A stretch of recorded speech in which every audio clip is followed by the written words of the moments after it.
Hello guys, welcome to my channel trading chart patterns. तो जैसा मैंने आप लोगों को वादा किया था कि बैंक ऑफ बड़ौदा की मैं लाइफ टाइम एनालिसिस आप लोगों के लिए लेके आऊँगा। तो ये देखिए, बैंक ऑफ बड़ौदा का शेयर जो था वो 1999 में हमारे शेयर मार्केट में लिस्ट हुआ 10 रुपये के फेस वैल्यू में, और वहाँ से उसने हाई लगा दिया करीब 228-29 रुपीज़ का। ठीक है, अब इतना हाई लगाने के टाइम पे उसने है ना कुछ अपने लिए की लेवल्स बनाए, जो कि था 35 रुपीज़ और 200 रुपीज़, 95 से 100 रुपीज़, और ये कुछ फिबोनाकी लेवल्स जो इस स्टॉक ने अपने लिए क्रिएट किए। ठीक है, अब इस बीच में क्या होता है कि अब कोई सोचिए आप, 10 रुपीज़ का शेयर 229 रुपीज़ का हाई लगाने के बाद में 35-36 रुपीज़ का लो कैसे लगा सकता है शेयर मार्केट में। मतलब अपने पूरे के पूरे टोटल वैल्यू से वो स्टॉक ऑलमोस्ट 80% करेक्ट हो गया, 80 to 90% करेक्ट हो गया। ऐसा क्या हो गया उस स्टॉक में, ऐसा क्या लालसा हो गया सबको। तो हम लोग चलिए एनालिसिस करते हैं इस स्टॉक के बारे में। इसमें एक तो कुछ मैनेजमेंट ख़राब था, इसकी बहुत सारी ब्रांचेस बंद हो गई। स्टॉक के पास में जो उसके प्रोविजंस थे वो बहुत बढ़ते गए, उसकी वजह से स्टॉक गिर गया।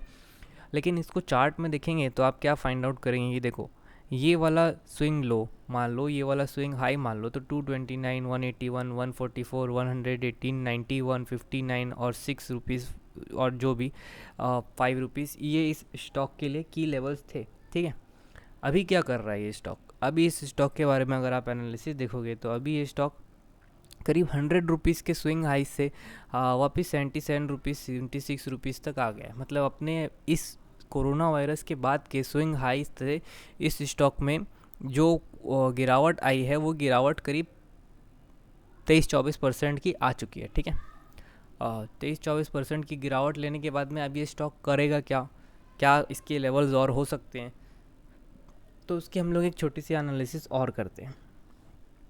तो आप अगर ध्यान से देखेंगे, ठीक है, तो इस स्टॉक में आप देखिए, ये इस स्टॉक का 1 आवर का चार्ट है। ठीक है, ये इस स्टॉक का 1 आवर का चार्ट है। ठीक, अब इस 1 आवर के चार्ट में आप क्या देख पा रहे हैं, आप देख पा रहे हैं कि ये एक falling veg kind of a pattern बना रहा है। ठीक है, क्या ये stock falling veg kind of a pattern बना रहा है। तो इस falling ways of kind of A pattern में अभी इसने क्या किया है रिसेंटली, अभी इसने जो अपना ये सपोर्ट पॉइंट था, ठीक है, 77 रुपीज़ का जो सपोर्ट पॉइंट था, इसी 77 रुपीज़ के सपोर्ट पॉइंट में एक डोजी बनाया, और ये अब ऊपर साइड में शिफ्ट हो रहा है। ठीक है, स्टॉक के लिए एक तो जो छोटा सा रेजिस्टेंस है वो 79.65 रुपीज़, जो कि ये वाला लेवल होगा, आप इसको थोड़ा क्लियरली देख पाएंगे।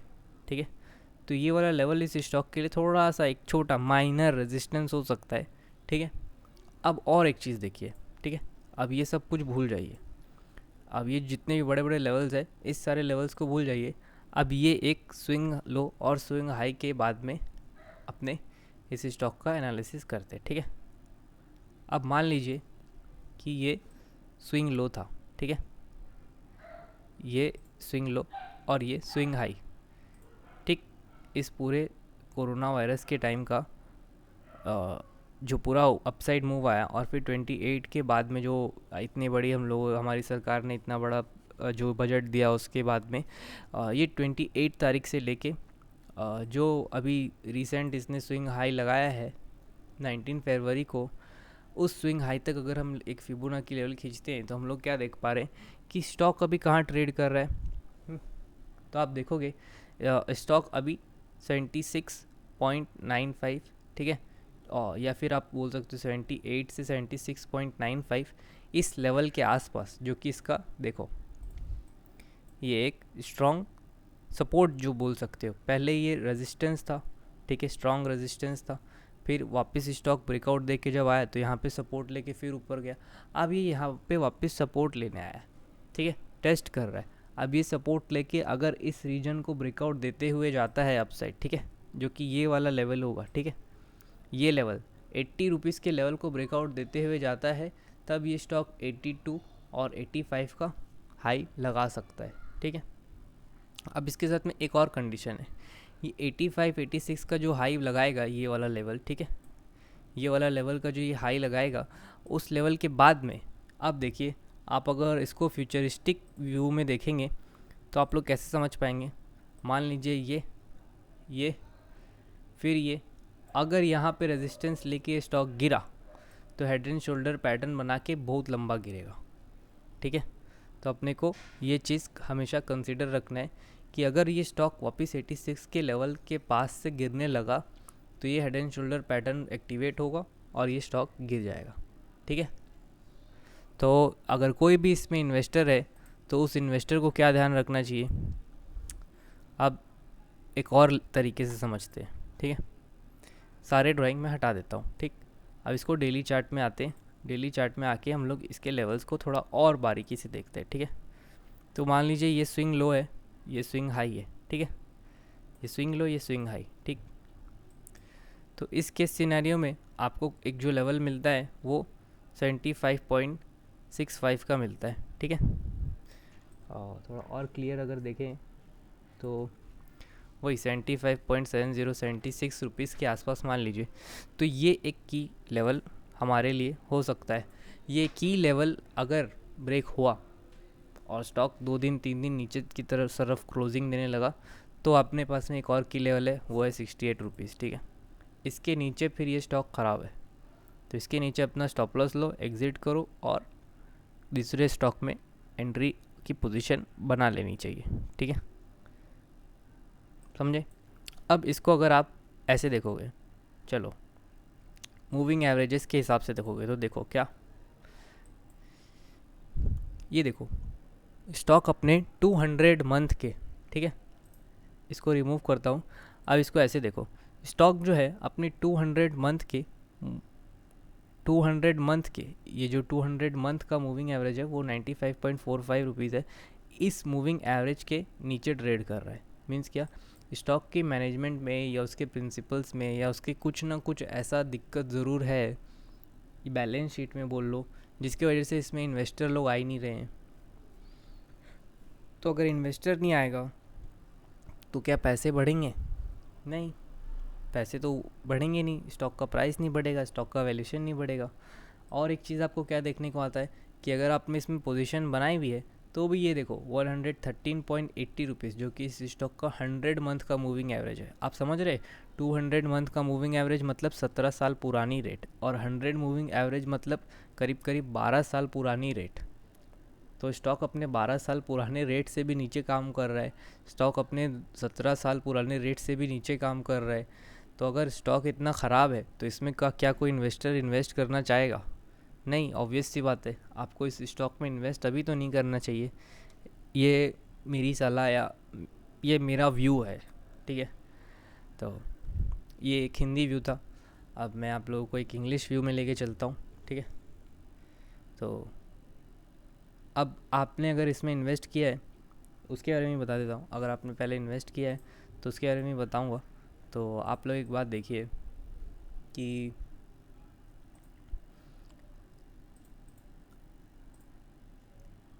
ये, ठीक है, ये लेवल अगर आपने इन्वेस्ट किया भी है तो आप 180 के आसपास में अगर कोई मौका मिले इससे एग्ज़िट करने का तो आप एग्ज़िट कर सकते हैं। एक कंडीशन और है, ठीक है, 1-2 साल अगर आप होल्ड करना चाहें तो 1-2 साल होल्ड करके और देख लीजिए कि इस स्टॉक में क्या होता है। क्योंकि देखिए कोरोना वायरस आ गया, बाकी सब कुछ हो गया, जो कुछ भी ख़राब होना था सारे कंपनीज़ के लिए वो सब हो चुका है। इससे ज़्यादा ख़राब और कुछ नहीं हो सकता। अगर इस ख़राब पोजीशन में भी कंपनी सर्वाइव कर रही है, मतलब आगे आने वाले टाइम में सर्वाइव भी करेगी। लेकिन अभी आप इसमें पैसा अगर लगा रहे हैं तो आपका टाइम का लॉस ज़रूर हो रहा है कि आपको अपने मनी का वर्थ नहीं मिल पा रहा है इस भाव पे। ठीक है, तो मैं यही बोलूँगा कि आप अराउंड इन्वेस्ट फिर से करना चाहते हैं तो 73-74 के आप आसपास में कुछ एवरेज करके 73-74-75 68 इसके आसपास में एवरेज करके लॉन्ग टर्म के लिए छोड़ दीजिए, और 113-114 के आसपास अगर मौका मिले तो आप एग्ज़िट कर जाइएगा। ठीक है, तो ये थी मेरी Hindi analysis.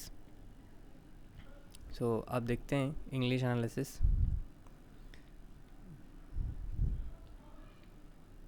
So let's see. Hello guys, welcome to my channel Trading Chart Patterns. So let's analyze this stock in English. So if you will see this closely, then Bank of Baroda stock actually listed in 1999 1st January around, and the stock actually was trading around 10 rupees, or you can say launched around 10 rupee face value, and it made a high of 229.55 rupees. And uh, while making these highs, it created some of the Fibonacci levels. Okay, these are some Fibonacci important levels, and these are some swing lows and swing high levels, which acted as support and resistance for this stock. Okay, if you will watch this closely, then you will find that on the Fibonacci levels, this stock has reacted very much. Okay, see, on this region this stock has taken support resistance as well, on this region support and resistance, on this region resistance, on this key level 200 rupees the stock has taken resistance in 4 5 7 occasions. Okay, and in this is and in this swing low region around 35 36, this stock has taken support for many years. Okay, and even in this coronavirus period, the stock went below 35 34 rupees, and it took support around here, and then it bounced back and gave a swing high of 100 rupees around. Okay,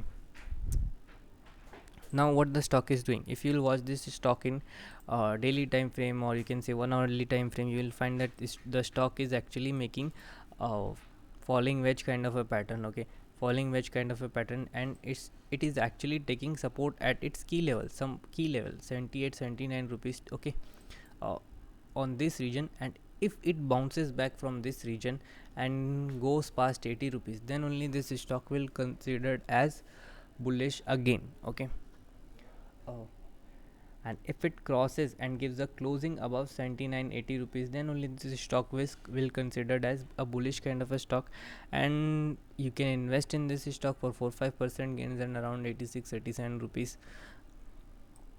One more thing. Okay, let's analyze this stock in uh, monthly time frame and on moving average basis.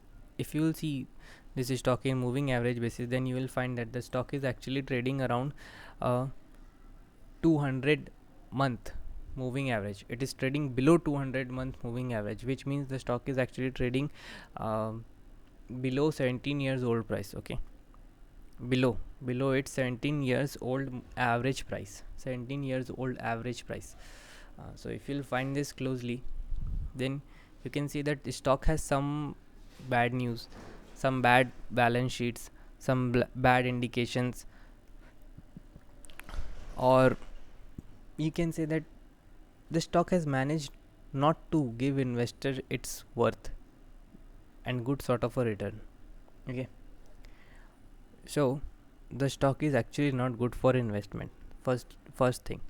And if you are an investor for this stock, then you can clearly see that this region 100 rupees. Okay, 100 rupees, see this 100 rupees mark, this has acted as a resistance for this stock for few occasions. Okay, and if you have already invested in this stock, then I would suggest you to exit the position around 100 rupees. Okay, don't cut the position in losses. And if you will analyze this stock in daily time frame and on Fibonacci levels, then you will find that let's see, this is swing low and this is swing high. Okay, for this stock, and the stock is actually trading around 0.618 level of its. Okay, 0.618 level, 75 rupees, and if the stock goes below 68 rupees, then the stock will turn bearish. Okay, and if you'll watch this closely, then you will find that the stock is in making of head and shoulder kind of a pattern. So if the stock goes around 86 rupees and starts to fall, then the stock if goes below 75 rupees, then it will turn bearish. So if you are an investor, then you must know these key levels: 68 rupees, 75 rupees, 86 rupees, and 99 rupees for this stock. And as I'm telling you, this stock is not good for investment right now, but it is at cheap rate, and if you have already invested in this stock, then you should actually wait for 3 4 5 years. Okay, for good kind of return, because all the bad thing for the banks and other institution has actually gone. Okay, and from now the stock will only try to move towards the upside. So you should actually wait for some key levels. See, this level is providing support to this stock, and if the stock goes below 75 rupees, then you should exit. Okay, thank you for watching.